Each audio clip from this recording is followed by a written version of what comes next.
ফুটপাত জেলাদের বিপক্ষে আয়োজিত আলোচনা সভা পরবর্তী রেলি অনুষ্ঠানের সম্মানিত সভাপতি, প্রধান অতিথি এবং জাতীয়তাবাদী পরিবারের সকল সহযোগী ভাইরা বক্তব্যের শুরুতে কক্সবাজার জেলা ছাত্রদলের পক্ষ থেকে বিপ্লবী সালাম ও রক্তিম শুভেচ্ছা জানাচ্ছি।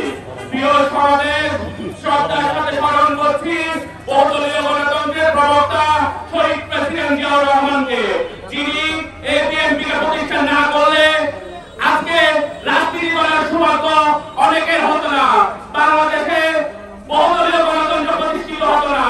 সেজন্য শহীদ প্রেসিডেন্ট জিয়াউর রহমান বাংলাদেশে রাজনীতির ভাগ্য আকাশে রাজনীতি করার মতো সুযোগ করে দিয়েছেন, গণমানুষের কাছে যাওয়ার মতো সুযোগ করে দিয়েছেন।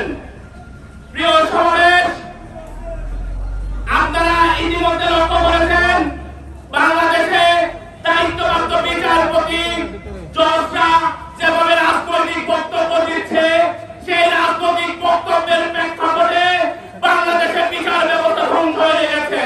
বিচার ব্যবস্থা ধ্বংসের দ্বারা ক্যাঙ্গারুতে পরিণত হয়েছে। এই ক্যাঙ্গারু বিচার ব্যবস্থা দ্বারা একটি রাষ্ট্র টিকে থাকতে পারে না। প্রিয় সমাবেশ, আপনারা আরো দেখেছেন বাংলাদেশের রাষ্ট্রযন্ত্র থেকে শুরু করে ডিএসপি প্রধান, এসপি প্রধান থেকে শুরু করে তাদের যে ন্যাক্কারজনক বক্তব্য, তাদের যে রাজনৈতিক বক্তব্য, সেই রাজনৈতিক বক্তব্য দিয়ে গণপ্রজাতন্ত্রী সরকারের দায়িত্বে থেকে পোশাক পরে এই ধরনের রাজনৈতিক বক্তব্য দিতে পারে না। প্রিয় সমাবেশ, এই ধরনের রাজনৈতিক বক্তব্যের জন্য আজকের এই প্রতিষ্ঠাবার্ষিকী থেকে আমরা ধিক্কার এবং নম্র ধিক্কার জানাচ্ছি।